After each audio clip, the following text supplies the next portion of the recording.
Welcome back to another video. You guys notice anything different here? Fastback is finally gone, and check this out. Would you take a look at those bottles?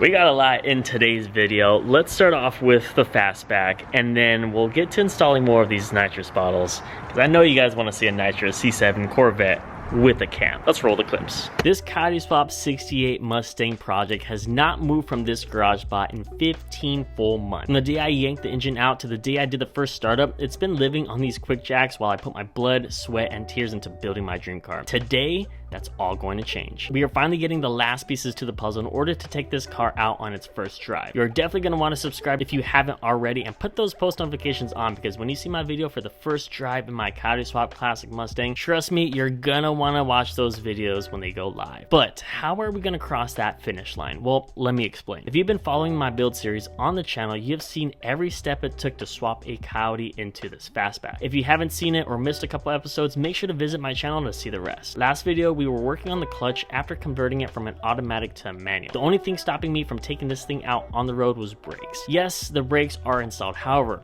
since we built this car from bare metal to a complete resto mod, I had to redo the brake lines, master cylinder, and the brake pedal for it to work with the Coyote. Now let me tell you, what is the one thing stopping my car from hitting a tree? The brakes. And if you were to ask me if I ever done brake lines, master cylinder, and pedals before, I would say no. I'm not going to let the hard work go to waste with me not installing the rest of the brakes correctly, so I'm sending it off to the professionals at Top Notch Performance to get the job done right. You have seen Top Notch on my channel previously, and I love the work that they do. They helped on this project as well as installing long tube headers on my Z06 Corvette. They're going to complete the braking system, bleed the clutch, and install wiring. Talking about wiring, check this out. So I made a financial decision that really hurt my wallet. I reached out to a lot of you guys on Facebook on which wiring kits you guys recommended for resto mods like this. And everybody recommended American Auto Wire. Never heard of them, never really looked into it, but when I looked at the prices, my heart ached. So as you guys could see, it is all numbered, all organized in different types of bags, and I'm not gonna dive too much into this. I'm just showing you guys what I got, but man, for $1,000, at least it comes neat, organized, packaged, good to go.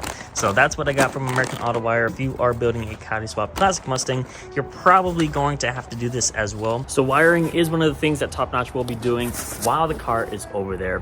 Hopefully we could get at least the brake lights, headlights, and the generic stuff that you need to take this thing out on a public road. I did get the car on all four wheels. She's looking good. It's very low. I'm so used to this thing being up in the air, but this car is actually very nice. I'm very curious as well to see how the suspension is going to play out throughout the time of it actually driving around. But let me show you. The fitment on these rear wheels is perfect. Absolutely perfect fitment. That's exactly what I want. Up front though, it's a little bit different. It's a little bit different up front just because the wheel sticks all the way inside the wheel well. There's about like 2-3 inches that it needs to get. So I'm gonna have to get some custom wheels. We'll see about that. But as of now, she's sitting pretty. It's jam-packed with all the stuff that it needs. Wiring, all of the stuff that we need, miscellaneous stuff, and the driver seat. But she's packed up, ready to go. Now let's bring the Corvette right here.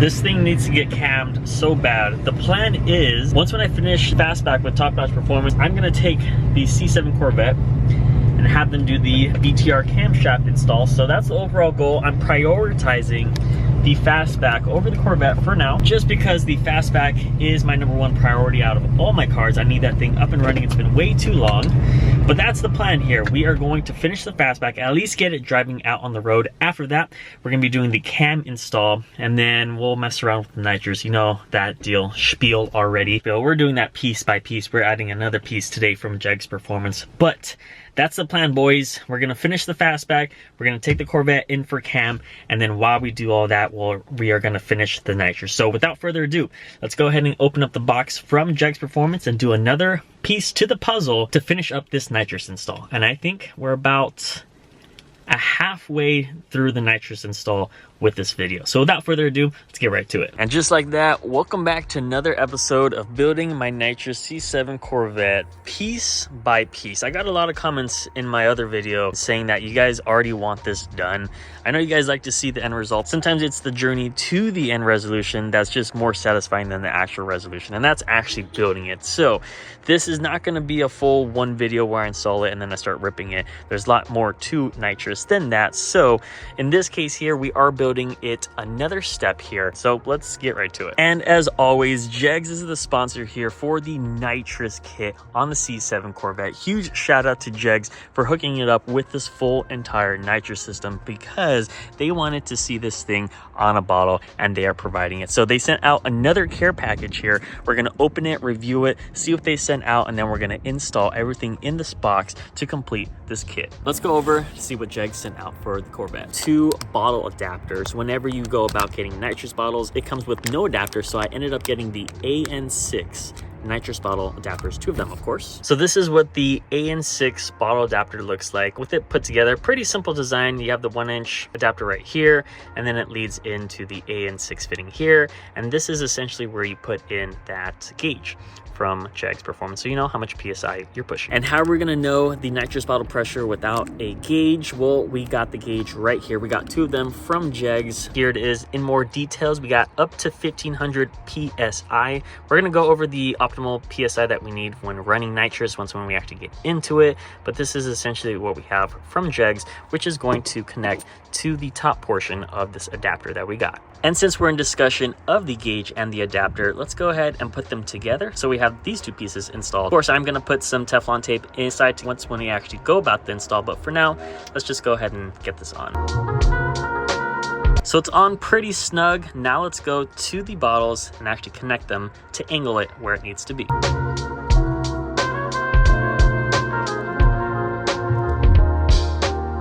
Now check this out. I had to close the rear to get a better lighting of this, but I have the gauges angled directly to me sitting here in the driver's seat. Whenever I peek back, it is pointed so I could read the PSI correctly. But easy install when it comes to these gauges. I do recommend to get the tape and sealant so that there aren't any leaks. I will do that later on, but essentially that is all you need to get the adapters and the gauges installed. Now let's simply just connect the lines, and that should be it for today's puzzle piece. We got the AN6 Nitrous lines to connect to the AN6 adapter that we got from the bottles. Let's just go ahead and connect these lines. Very simple. They both have the AN fittings right there, so it should be a super simple install.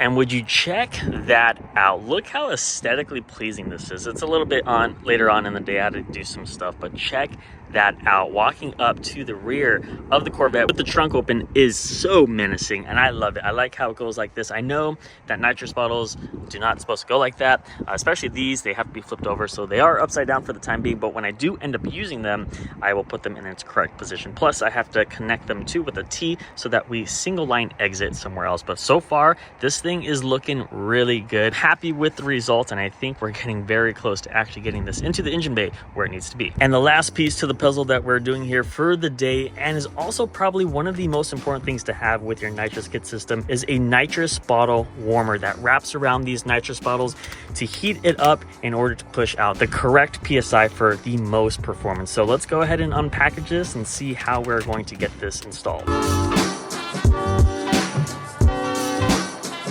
And here it is installed, both bottle heaters on. Of course, they're not connected. This is just what it's going to look like. And since I'm not connecting it just quite yet to show off that gap dynos, I'm probably just gonna take them off temporarily until we actually get into installing all the wiring, which will be a dedicated video. I'll show you guys the full process and stuff like that.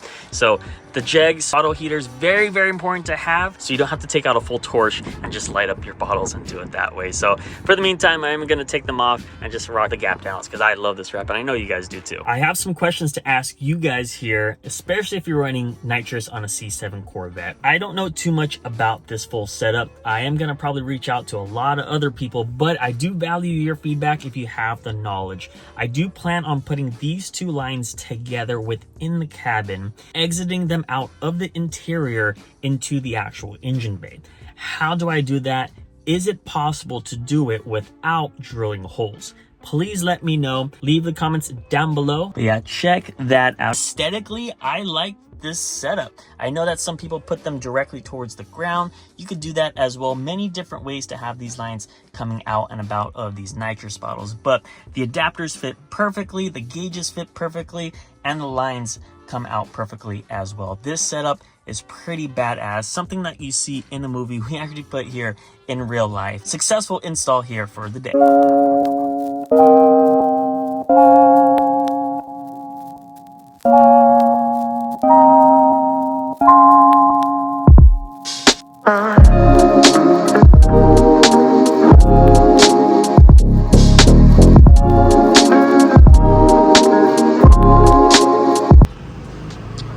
See ya.